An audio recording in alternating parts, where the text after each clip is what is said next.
Today, it's Edwin's Monday evening property rant.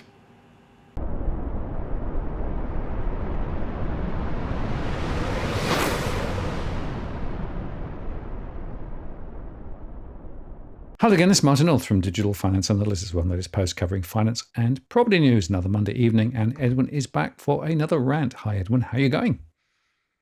I'm doing well, Martin. I'm glad to see you. I thought maybe the FBI went knocking at your door as well and wanted to get backdoor access to all your data. And Well, yeah, it's quite concerning. More than 1,000 people have now been locked up following the recent riots and things in the UK. Well, riots in inverted commas, frankly. Some of those, of course, just doing social media stuff. So it is quite concerning.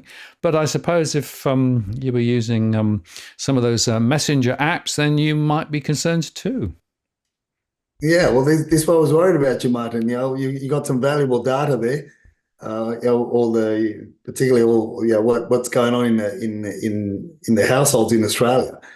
And with all the work that you also been doing there over in with that company there that you've been working with to mirror what you were doing here in Australia to the landscape there, and getting some data that live data, as I call it, as opposed to data that lags, and we're able to bring to our followers and our viewers and your followers and viewers that at grassroots level, and not only is it informative, but it's also not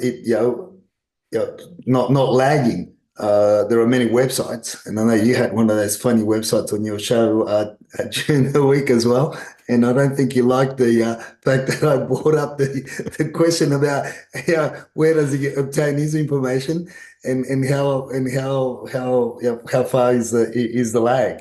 I'm still not convinced by what he said, and I still don't think that scraping other websites is fundamentally giving you the right picture. If it is just scraping the websites, it's in my opinion, you're lagging no different to what CoreLogic and all the other purporters of so-called information are putting out, which is really the 6 weeks delay in the settlement, and then by the time he registers with the Lands and Titles Office, so at best case scenario, you're 72 days behind.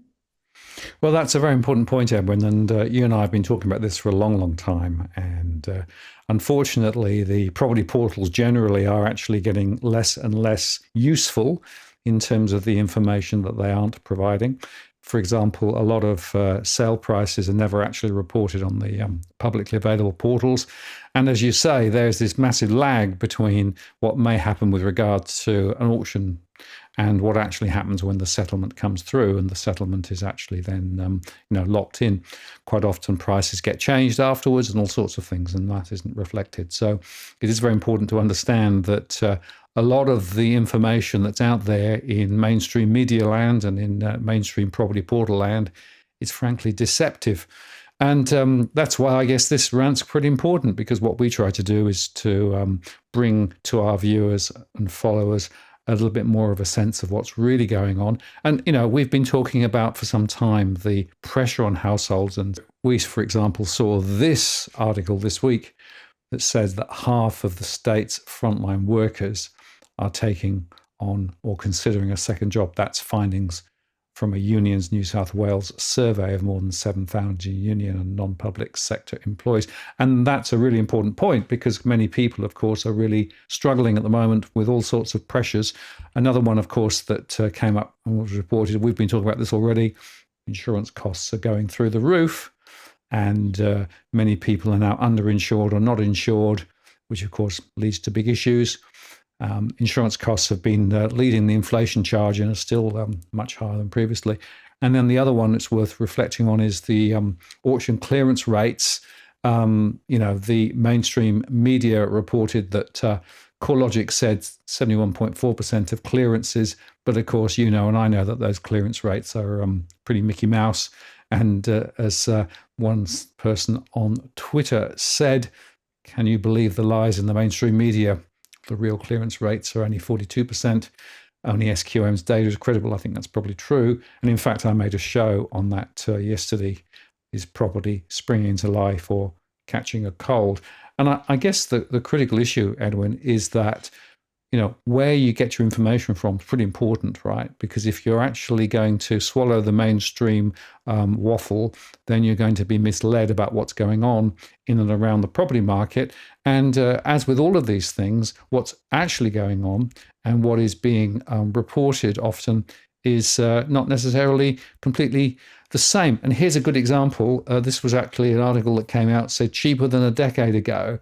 And this is actually just some areas where, in fact, prices, average prices in and around areas of Sydney, for example, are cheaper than a decade ago. What? You say that can't possibly be true. Now, sometimes it's because of a change in the mix of properties relative to 10 years ago, like at Box Hill. But when they're talking about Parramatta units, that's true, I think, because of supply demand. So as with always, we come back to our fundamental point, which is you have to go granular, you have to look at the local markets, and don't be misled. Yeah, look, and the interesting thing about some of the articles that you brought up there, Martin, in particular the one with regards to the frontline workers, it really hits home because you find that the frontline workers, the first responders, they're an essential workforce, and they're already doing long shifts. And they're doing long shifts. It's not, in some aspects it's grueling. It can be heavy, but in other aspects it's demanding in the sense of you have to be on your wits. You have to be on sharp and alert, and forcing our frontline workers into a second job, for me, it sends alarm bells ringing because of the after effects. And I don't know, like I've been around people that have done double shifts, and it's not pretty after the second the second day. And I mean, they've got to make life-changing decisions. Life-shaping decisions. In some cases, when you're in the hospitals and in other medical facilities. So it's shameful where we've how low we've gone down in terms of our standard of living, and the politicians don't. It's almost like they just don't seem to care. And the news that have been brought out, it's almost like, oh, well, so what? Water for ducks back. So to speak, and it just does. We've just been so desensitized, and on that point of being desensitized, I mean, there was that article on Yahoo News about the pensioner defence offering camping tent in the backyard for $125 a week. I mean, he believes he's doing his bit by offering a space in his backyard, but this is what we've come. This is what it's all come down to. We get the thrill of the auction clearance rates. We talk about the hooray of the auctions going 10, 15, 20%, 500, a million, 2 million above reserve, and all these hurrah stories, all these. But this is reality. This is it. We see the Minces and the Albos and the whoever's. Beating their chests when they build 14 townhouses, but yet in the meantime, there's a national crisis, housing crisis, where we were building 230,000 on average, 260,000 dwellings, not houses but dwellings, on an annual basis. That's gone down to although they say 160,000, in reality. This year, it's according to HIA, our insiders in HIA, it's really only going to be around 95, and potentially it's going to get worse next year. Because why? Because we don't have the builders, we don't have the teams, we don't have the right infrastructure or the right support teams, but we do have a lot of committees, Martin. We do have a lot of committees. We do have a lot of a lot of money is spent on think tanks. Millions is spent on think tanks, and even then they get the budgets wrong. I mean, it's crazy stuff.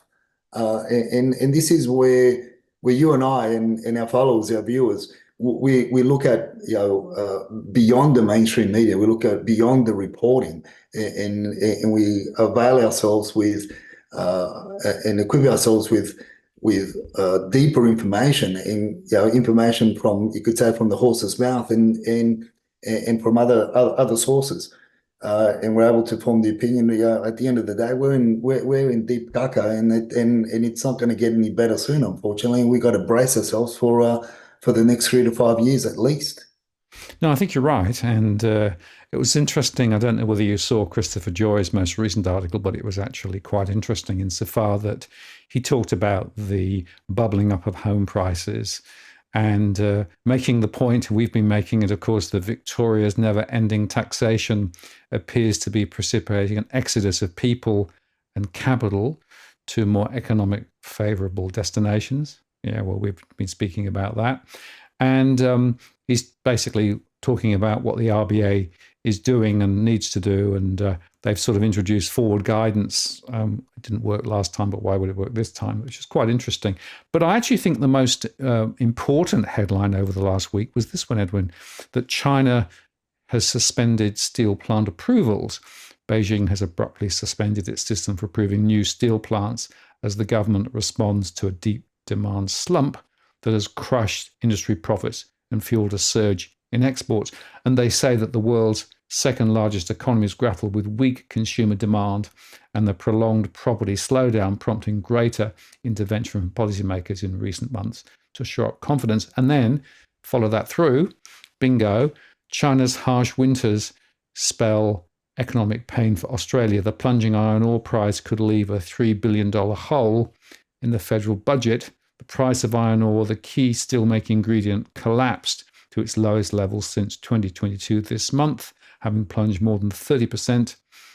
And the impact of China's economic slowdown is not just being felt in commodities markets. Shares in A2 Milk, one of the largest suppliers of infant milk formula to China, plunged by more than 80% on Monday. And I think that's the point, really, that we've got to have a little bit of a broader view here with regard to what's going on in China. But there's a direct economic impact on Australia. And so now the risk in Australia is a recession is perhaps a little more likely than previously. And it's also worth noting that, of course, we had Jerome Powell coming in and saying, yes, we are going to cut rates. And everyone's in the market saying, whoopee. And of course, things went through the roof. But this article just re-emphasizes the fact, be careful what you wish for, because when rate cuts have come, markets tend to go down dramatically.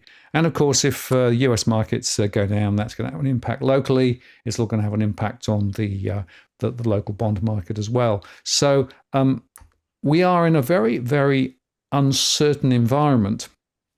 And everything that I'm seeing with regard to the local dialogue about what's going on is pretty weak, frankly. Although, if you're Mr. Bragg, Senator Bragg, of course, you can talk about yoga. We all value yoga. We think that yoga is valuable. If you have a sore back or in general, it's good for your health.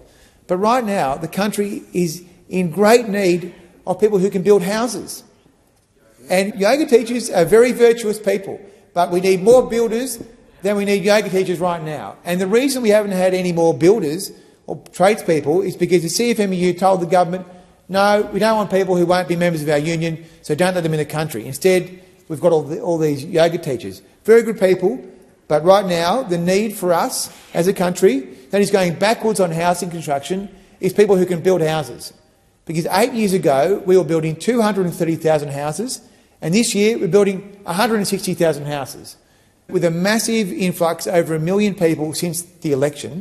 Well, there you have it, Martin. There's something that we've been discussing for a while. Look, I'm absolutely joyful the fact that the fact that Christopher Joy is been watching our shows, because he's a little bit late to the party, to the information that we've been giving our followers and viewers for for a while now. And the senators are also starting to speak the truths that we've been talking about. Now, let's not forget these changes. These changes happened over a year ago, with regards to the PR pathways that you and I broke the news. Years ago, we broke the news as to the changes that were brought about, and how that was going to impact the pathways. Now, let's not forget. I mean, he's talking about yoga instructors, yoga masters, and that's pretty much the quickest pathway to PR here in Australia, which is your medical pathway. And I'm surprised that he didn't bring up my favourite, which was masseurs, and particularly the ones that come with a happy ending at the end as well. And I'm not joking, Martin. This is you've got pole dancers and everything else as well. So this is the reality. Right. This is what we've been lumped with. This is what we're getting. They talk about it on the centre stage at Parliament House, in the debate and discussion. But what are they doing about it? What are they actually doing about it, Martin? Why are they not supporting, backing, reinstating the vigor and the position that TAFE, New South Wales, had? I mean, all these private colleges that teach you how to break dance, and give you other degrees and certificates on knitting and crocheting. Well, that's not really going to build a nation, right? And there's only two ways that we can build this nation, and that builds a nation, or the economic well-being of the future, and that's productivity or immigration. It's one of the two. So it's a sure thing. We know what both sides of the vulture, the left and the right, have chosen, and that's really immigration, because there is no productivity, Martin. There is no productivity, and that is totally, productivity is really what was announced today, about the Labor's right to disconnect laws from that are coming into effect today. I mean, this is stuff that's just got, in my view, in my short read up on what's going to happen.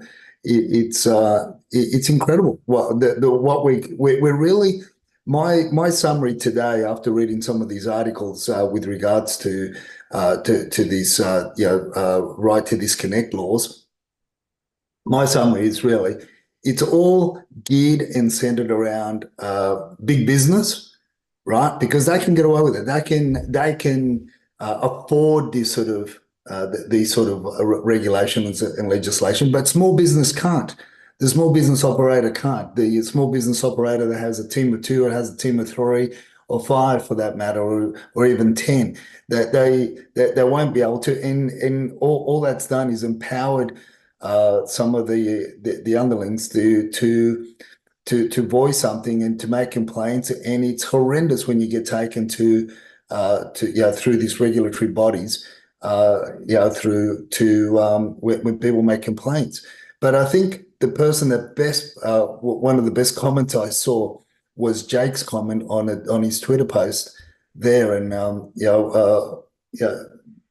talks about he's got a team of carpenters, and if they decide not to do a job in the western suburbs, but they change post to the north, North Sydney, but that decision was made after after knockoff on a Friday, and because he's unable to contact his team.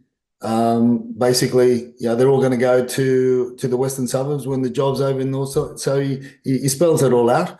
But I like the last bit. and it says the Australian Labor Party will never learn about business because they have never run a business and have no grasp of productivity. As I said earlier on, there's two ways that we build an economy, and that is productivity or immigration, right? So we know, and this doesn't, and I'm not having to go at the Labs, because the Libs pretty much, are just the right wing of the same vulture, as I keep on saying, and I don't think things would have been any different.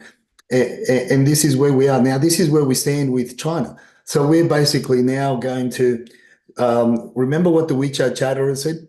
The WeChat Charter has said that we're basically, because we're not manufacturing anything, we're not, in order to support or build the economy, what was the Labor government going to be doing? It was going to be opening the doors wider for the cheap imports from overseas, and we're going to be inundated by cheap household goods.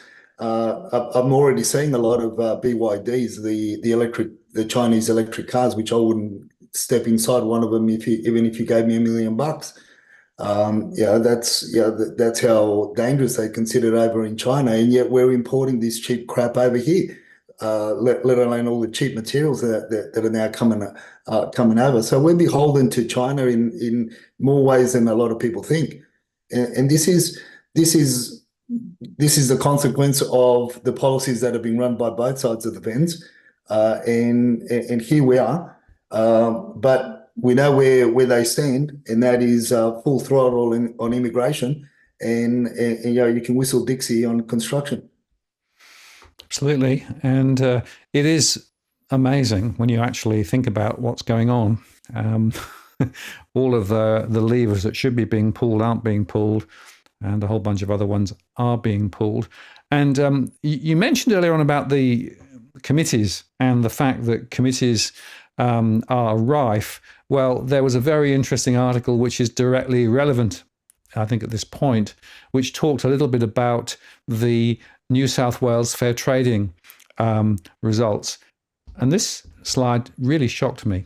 So there was just one penalty notice handed out this year, despite hundreds of tenant complaints. That's I think there were 2 other warning letters. And the point there is that they're not doing their job. So this is another committee and another process and another unproductive set of activities, which we seem so good at as a country, but we're not actually tackling the critical issues that need to be tackled. You wonder where it's all going to run. And I guess looking at it from the WeChat chat perspective, how are they looking at it? There's trouble in China. Australia looks like a bit of an interesting opportunity for many of them. So it looks to me as though they're still reaffirming, there's still opportunity. Look, and this is it. This is what they're persistent about. They're obviously just the commentary over the weekend was around the fact that it's only now that the mainstream media are picking up on a lot of the movement that you and I've been talking about for months now. With regards to the geopolitical events around your neck of the woods, where there's all that, all the rioting and everything that's going on, and even your head honcho there is going to be housing refugees in first cab off the rank. And your the local Englishman can whistle Dixie, but so this is creating a lot of conflict. They're talking about the conflict in England. They're talking about the conflict in some European countries. They're talking about the conflict that's going to be created potentially, and we're already seeing over in America with regards to the Democrats and the Republicans. So what they're saying, so it's nothing new that we haven't discussed before, how then Australia becomes a safe haven. But what they were saying over the weekend was that the people that are going to be coming over more so in numbers, it's not so much the Americans US citizens and such. It's not the Englishmen or people as such, or Germans but it's the people that migrated to these countries in previous years. Now that thought that was a better choice, and we're talking about people from Hong Kong, because obviously the WeChat charities are based on the Asian community. We talk about people from Hong Kong, Malaysia, mainly in China, and they're very well off. These are people that, don't forget, that left these parts of the world to go to England, to go to America, to go to Canada, to go to Europe, as opposed to coming to Australia initially. But now it's all coming back. They're saying that it's all pointing back once again to Australia, because Australia is a favourable nation, relatively safe in comparison to other nations, and we're still somewhat distant from all the upheaval that's been created over in the Middle East, Europe, everywhere else. So this is where people have got to be very watchful and conscious of, and this is where they, in the chat, was rather interesting. I sort of had to ask Dusty and Evan if they made any mention to our references, but the reference that I'm going talking about is when we reference, where would they go? Where would these people, expats coming back from Europe, people that are looking for safety, the nature and the demographics, Martin, is not one that's going to be taking them to the Blacktown LGA. It's not one that's going to be taking them to the southwest region of Sydney. It's not, they're predominantly your North Shores, your eastern suburbs, and your God's country, the Shire. So, and this is where they're talking about it. And if the WeChat chatterers are talking about, strongly, you can bet your bottom dollar that they're going to be focusing on some of looking at parking some of their money as well in these parts and in these regions, because of what they can see that potentially is going to be coming in greater numbers in the near future. I mean, the US election is just around the corner, and I don't think Europe's going to get any better anytime soon. So they're looking for all these pathways to come over. And as you and I know, and our followers and our viewers know, it's a lot easier to bring money over from America from England and other European countries. So the money will travel first. Purchases will be made. And there are, as we've talked about before, there's 6 ways to Sunday where people can, without even obtaining PR, can purchase homes because they can't, because of the wealth that they're carrying and the amount of money that they're carrying. So we won't go into detail because we've spoken about on previous shows about how to do that. So this is why Dusty's predicting, in the section of Dusty's prediction. This is why she's predicting a further rise of 5 to 10% in Sydney, Martin, regardless of what some of the other pundits are saying. So, she follows the WeChat chatterers very, very closely. So, look, it's not a laughing matter as such, but the heat's still on, and based on the numbers that we've got on market, it's relative to the demand. It's not enough to quench as I've been saying for a long time, it's not enough to quench the dragon. Yes, I think this is, again, very important. But you did make the point, and I want to underscore it once again, that not all suburbs are equally attractive to some of those people coming into the country. Many of those people who come in have quite a large amount of cash available and are able to transact relatively quickly. And we're certainly seeing it in some of our one-to-one conversations. So in some areas of Sydney, prices are still very strong, in others not. But, I just can't resist going back to the other point that you made about what's happening on the UK, right? This is a remarkable little comment here. UK government prepares to deploy asylum seekers across the country. Immigrants will be given priority over Britons when it comes to finding housing. Now, that's not the complete story, but it is actually a very important part of the story, because essentially what they're doing now is, rather than just parking migrants who've come in through nefarious means, particularly taking the boat trip from France, the previous government just sort of parked them, and they were hoping in due course to kick them out of the country, whereas now this government is essentially deciding that they're actually not going to do that. They're going to actually process them, and some of them will probably be allowed to stay. So that's putting more demand on property, and of course property prices are still very strong in the UK even now. But interestingly, this is the government who was elected with 1/3 of the votes, but got 2/3 of the seats, in recent times decided that they were no longer going to provide support for pensioners through the winter in terms of the fuel costs, which are still very high, and then announced this last week that electricity prices and gas prices in aggregate were going up about 10% from October, 10% up. So I'm afraid that this is another example of what politicians say they're going to do versus what they actually do. And once again, they're ploughing their own furrow for their own interests, despite the interests of ordinary people being frankly thrown to the wall. And I'm afraid this is another classic example that we're seeing around the world. We see it in Australia, we see it in the UK, we see it elsewhere as well, and probably we'll see it in the US once the election is through there. So we are in a very, very precarious situation. And I come back to the point that you made a little earlier on, that it seems to me that the people in charge deliberately don't want to actually understand what ordinary people's lives are like and what those pressures are like.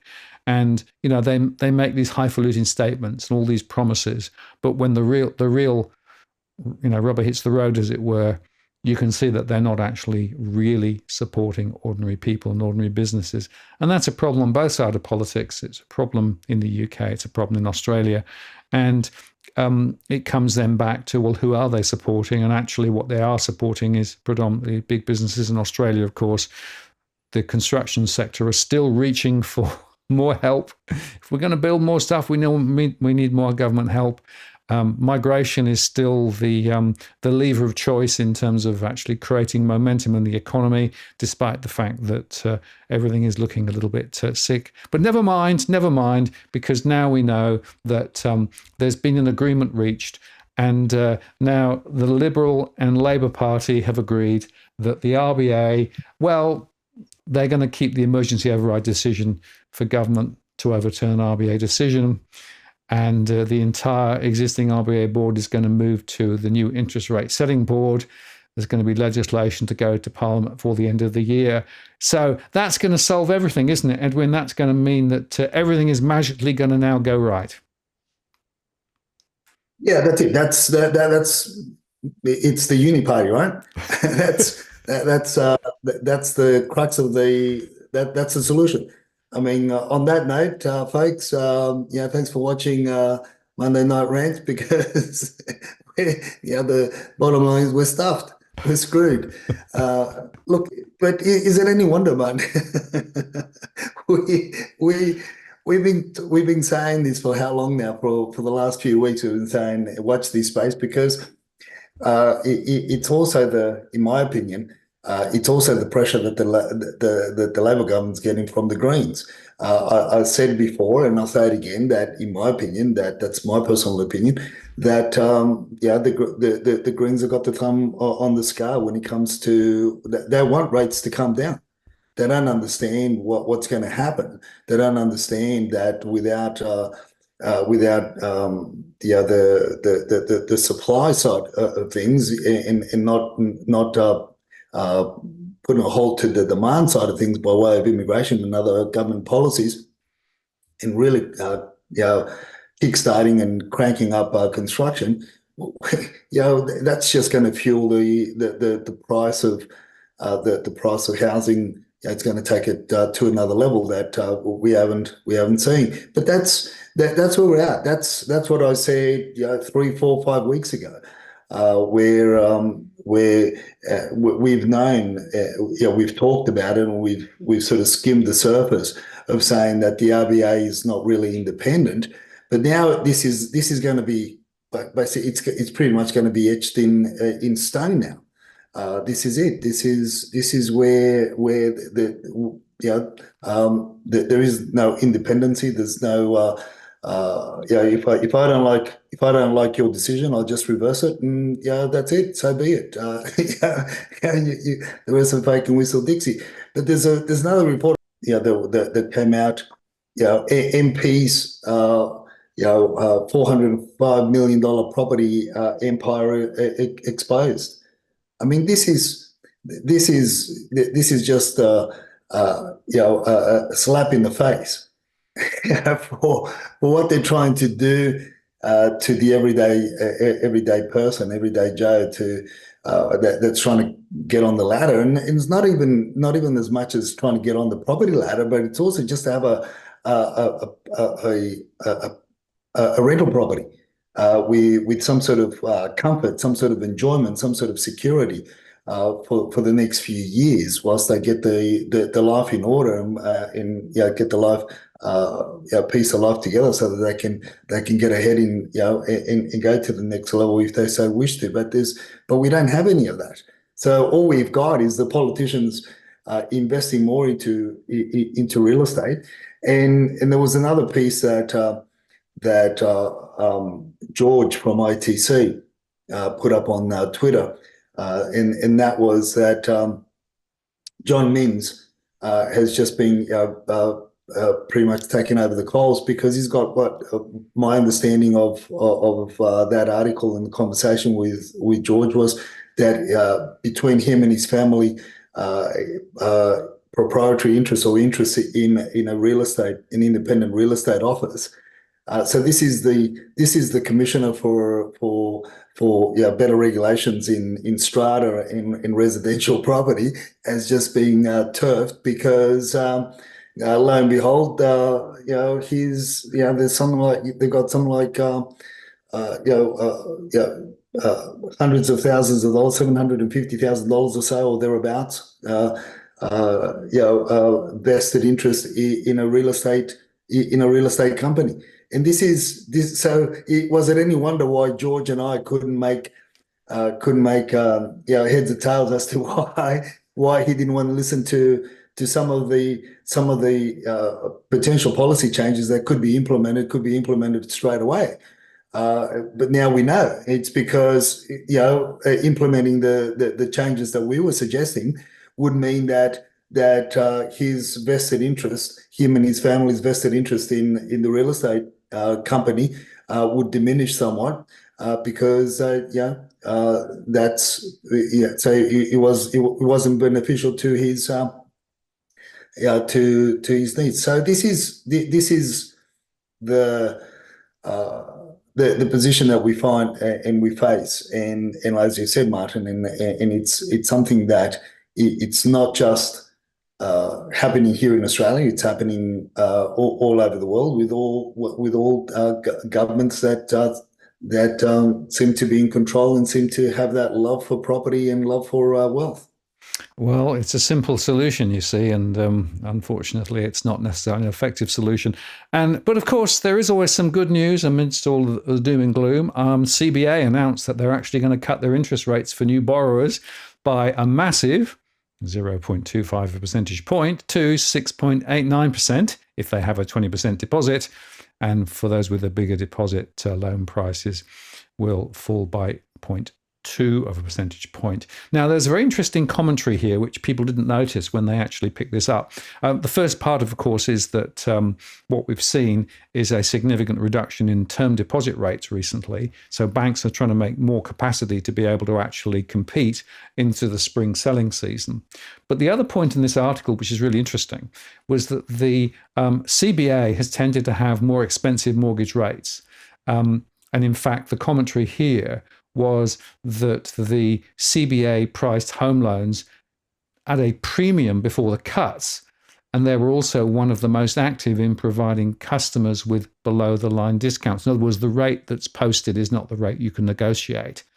But interestingly, they did say that ANZ home loans are constantly under review and our rates remain competitive. An ANZ spokesperson said, and in fact, some of the people that I speak with suggest that ANZ has been a little bit more competitive. And yet, notice this, APRA has now slapped ANZ with a tougher capital charge because of their shenanigans with the escalating bond trading scandal. So they're going to have to carry $750 million in idle capital that cannot be returned for lending or shareholders' returns.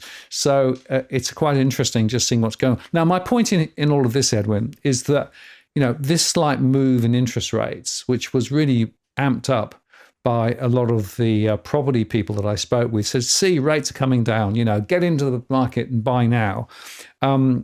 They're not understanding what's really going on here. This is not a dramatic change and dramatic move. And like I say, people on the deposit side of the equation are actually paying for it, really. But it does show you once again how the mainstream are spinning a story that is only really half the story. And you need to come to somewhere like ourselves to be able to actually get the full story of what's really going on. Unfortunately, the full story, when you look at it, is, well, it's not particularly attractive, is it? No, it's not, and that's a thing that we've been talking about for a very long time.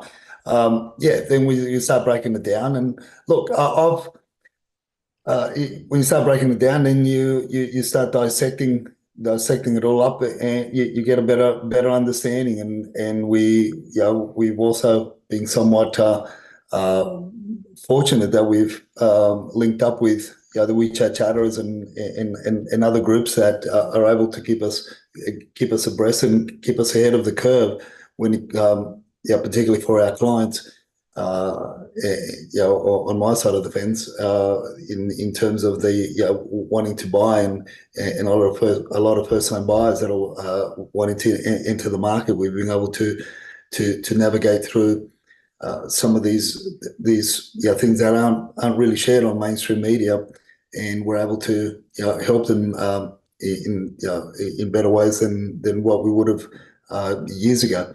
So look, it's something that what we share is a benefit to our followers and our viewers, and I think, look, one of the things that we have been following, we have been documenting on a weekly basis is the numbers on market, and spring seems to have come early in terms of the weather patterns.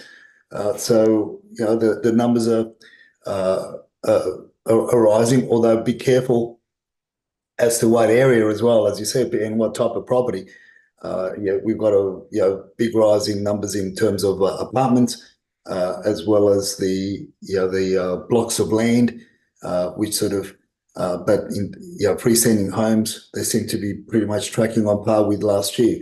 So and then again, obviously we don't break it down into suburbs, or we just look at the Sydney region according to Domain in Globo, but it's still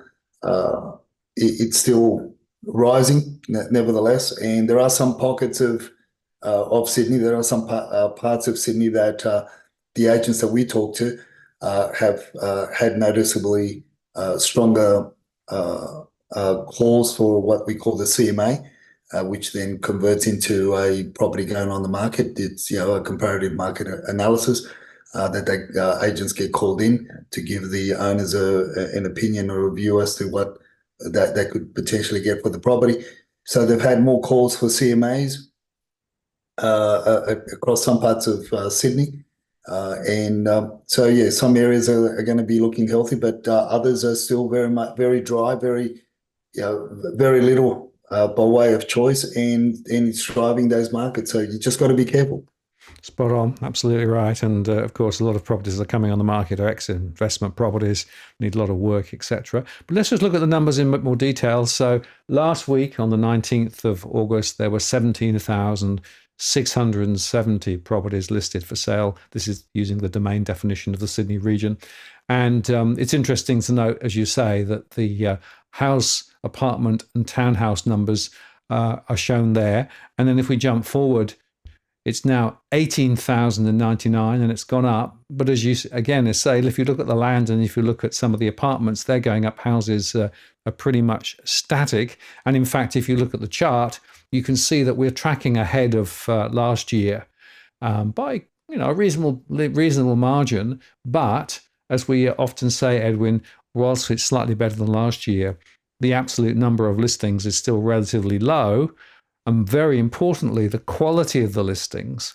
In other words, what are the properties coming on? Are they actually really attractive or not? The quality of those listings in many areas look pretty dodgy to me. Yeah, and this is where it pays to be careful and be cautious when approaching. We've shared it doesn't take much to do what we call or the WeChat chatters call a showroom renovation, which fools a lot of people.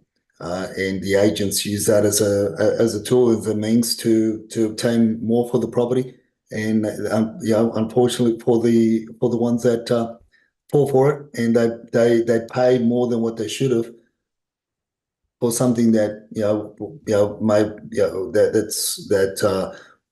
let's say was livable, because they think that it's being renovated properly, and then it ends up costing them a lot more to undo all those renovations and do it again, so they've paid more on the initial purchase, thinking that it's fully renovated.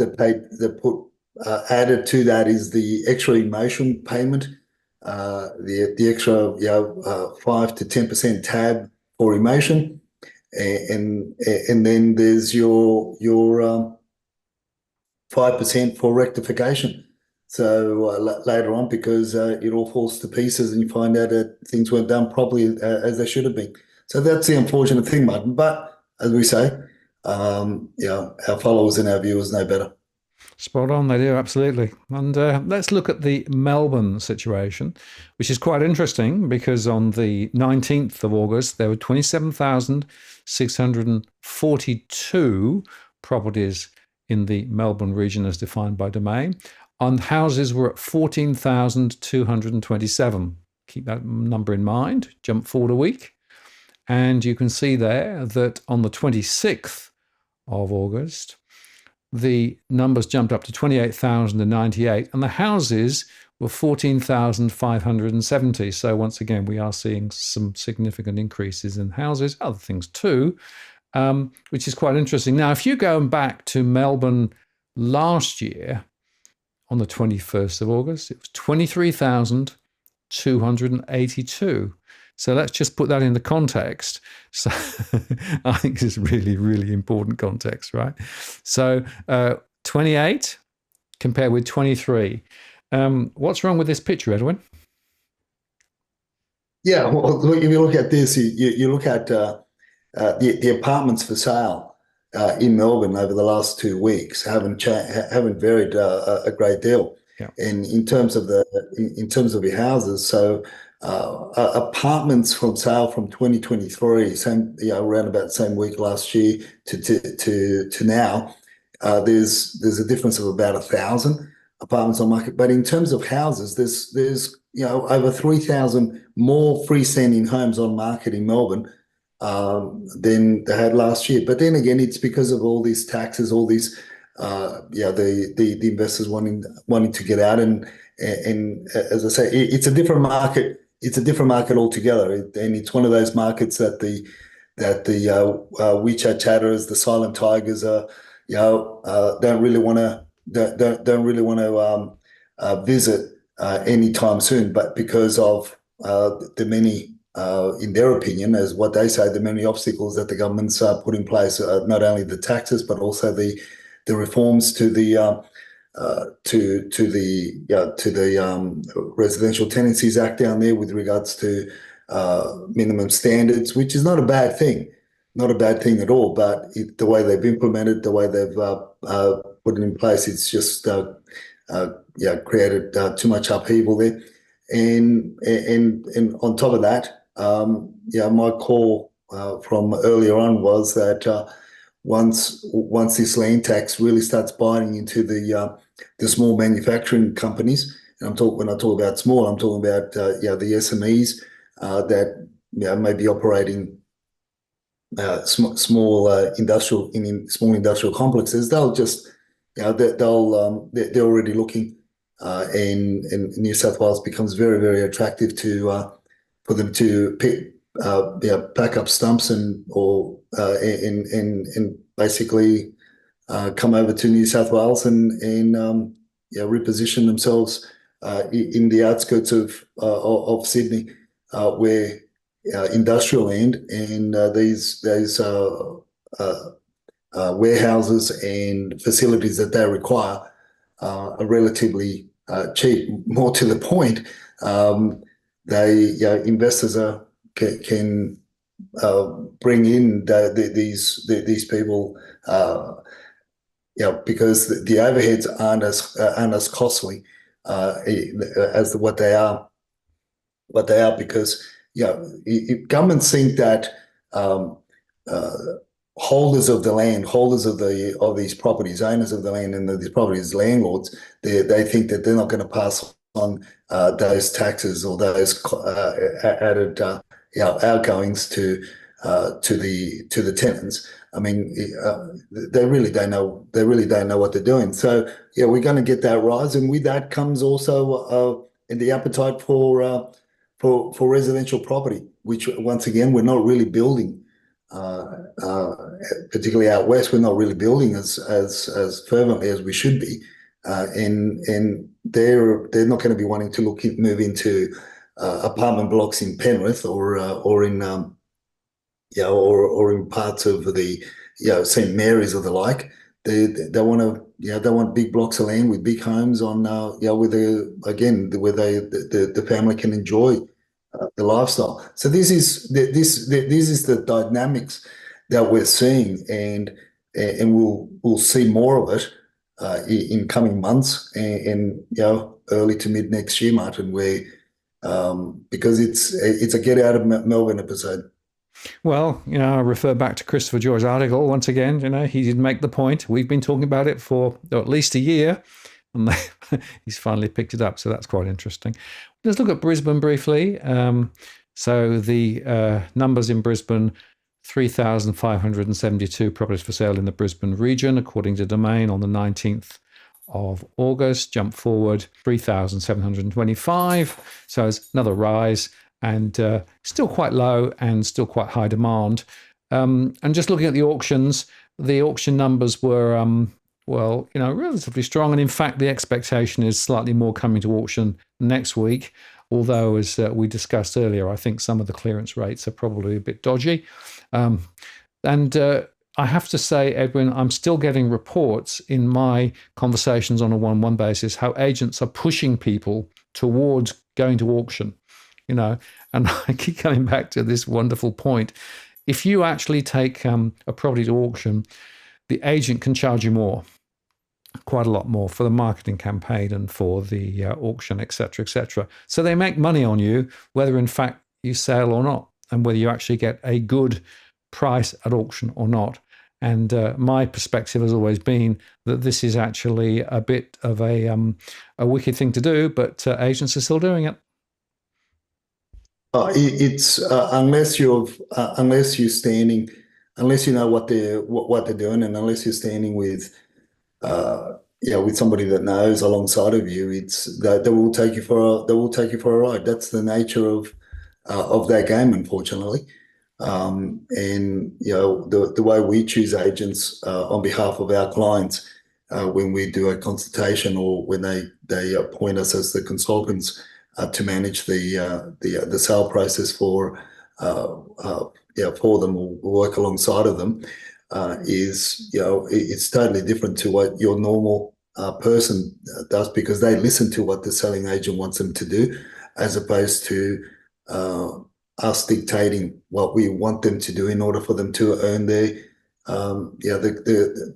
money. At the end of the day, it comes back down to, when you break it down in simple terms, it comes back down to selling agents earning $1,436 per hour on average across the Sydney region for the sale of a home. and on average they're spending 17 hours from the beginning of the campaign to the end sale, and obviously spending a lot less in that. And so you just do the math as to what you're paying a selling agent, and one that forces you for a quick sale without any consultation or any because they can, because they do, and because that's the way they hoodwink the clients into moving forward. And most unfortunately, not all, but most just don't. They care more about their back pocket, because first and foremost is their commission than the vendor. The loyalty is to the back pocket, not to the vendor. Spot on. Unfortunately, that's the way that the market tends to. Although there are some agents that are not all the same, there are some good ones, but unfortunately, you need to understand which are the good ones and which aren't. And sometimes it's quite hard to peel back the onion and find out whether they've got a good heart or whether they are, or as you say, interested in their wallet and the back pocket. Let's just briefly look at the rentals in Sydney. On the 19th, we had 12,554. Week later, 12,325. In Melbourne, on the 19th, 10,815 and 10,757 a week later. So we're seeing a little bit of a fall in terms of property available to let. And my theory has always been, Edwin, that some of those are to do with the fact that some of the investment properties are now actually being sold and therefore are not available to be let. And that's part of the problem. And of course, we're also having a little bit of a time here as the spring begins to move and we start to see the next year of students maybe coming back into the country. That will actually change the dynamics a bit. But unfortunately, the rents are still rising. And whilst everyone's claiming that the growth is easing, certainly in my conversations with people, they're still having to pay a lot more if they want to get anywhere. And the quality of what they're actually being offered is still relatively low. So we're seeing a lot of properties coming into the rental market with damp problems and other issues. So you have to be really careful. Even if you're actually in the rental sector, it's important to kick the tires on the property too. 100%. And you also kick the shins of the agents that you want to use as well. Just to test them out. Just going back a step, Martin, with that, look, I want to re-emphasize, not all agents are bad agents, but unfortunately the game is one that the saying goes, there are agents that we buy property from, because we can pressure them into selling earlier. We can pressure them into. That's us in terms of our office. We've got our ways to get in and get property at a price point that's favourable to our client, if we're buying, and if we're assisting the client to sell a property and we're managing the process alongside them so they can obtain a better result at the end. Well, there are agents that we know that we will sell through, because they will listen to the needs of our clients. They will listen to the way that we want it handled or staged or prepared, the whole campaign, and more to the point, because they're willing to open up their calendar. In particular, where there's a lot of traffic, where there's a lot of, Saturday is peak hour from 8 o'clock in the morning till 2 o'clock in the afternoon. There are more cars, more vehicles on the road than any other day, Martin. And this is where we make sure that there are agents that are, and not only for our clients, but we also see that they also take the same approach outside of our clients. We can see, and hence the reason why we will interview them to see if they would suit to be the agent of choice for our clients as well, because of the way that we can see that they handle the whole negotiation process and the whole campaign. So yeah, just want to make sure that I don't get stoned or beaten up by the selling agents as I'm attending the open house inspection. No, good point. And like, we have said, and we continue to say, there are some good agents out there. There are also some you need to be careful of, and you need to ask the right questions on the way through. So hopefully people who've been following these shows will know those sorts of questions. We touched on it before. Just before we come to the end of the show, we've got a really important, this is a health warning, Edwin, isn't it? Yeah, look, I've always said if I'm going to be taken out, run over by a car, I definitely don't want it to be a Tesla. And if it is a Tesla, at least I want to wait until a Cybertruck comes along or something, because you want to be taken out by something a bit classier than a BYD or a small Tesla electric car.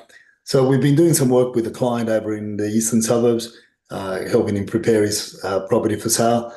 And I'll tell you what, over the weeks that we've been attending the property and working with the trades and the agent that's got carriage of the sale there, our client unfortunately lives in a very highly trafficked. Not so much highly trafficked, but they seem to use the road that he lives in as a bloody speedway. And there are two blind spots when you're trying to cross the road because of the parked cars on the side of the road. So I've almost been collected a couple of times by a BYD, a bloody Chinese import electric car, and a white Tesla, a small white Tesla, and you can't hear them. You can't hear them, and when you see them, look, my being Latin American, my matador skills came into play, because I had to literally get away from the car before he charged me and bowled me over. So yeah, look, it's saying all that in jest. Just be careful, because the more I've noticed a lot more electric vehicles out there, and with these cheap BYDs, they're cheap imports. You just can't hear the bloody things. Be warned, stay alert, and look both ways, and then look again before you take the first step. Yeah, absolutely. Well, we've got quite a few electric vehicles in and around the UK, because there's been quite a big program here. And it is interesting to note that the only way you hear them coming is because of the bad state of the roads. So you hear them going over the potholes, right? So that's a tick for potholes, because at least you can perhaps see. But also the fact that some of the makes have an artificial sound that they actually play as they go along. So you actually can hear something. Others don't. And frankly, the ones who don't, you can't see them coming unless you actually look right at them. If you're looking the other way and you only hear them, then you've got a little chance of getting out the way. So your matador skills clearly got to become ever more important, Edwin. So maybe that's another line of business for you. How do you actually go around electric vehicles? But folks, no, seriously. Be careful with the road crossings, and also with kids. I saw a couple of kids the other day, actually just up the road here, who didn't bother to look because they didn't hear anything coming, and were nearly collected by, that was a Tesla actually. And it is quite a serious issue, and I suspect that as the vehicles get rolled out and more of the petrol ones and diesel ones are replaced, this is going to be a big and significant issue. So thanks for bringing that up, Edwin. Very important point. No worries. And hopefully we'll see each other again next Monday, Martin. The days seem to be going a lot quicker now. Maybe with daylight saving coming up, we might and things warming up. We'll be able to catch up a little bit earlier. Well, I look forward to that, Edwin, and it'll be, as always, an interesting conversation. more uncertainty, more surprises, more interesting stories from the world of property and finance, and always appreciate our Monday rants. Thanks, Edwin. We'll see you next week. All the best. Take care.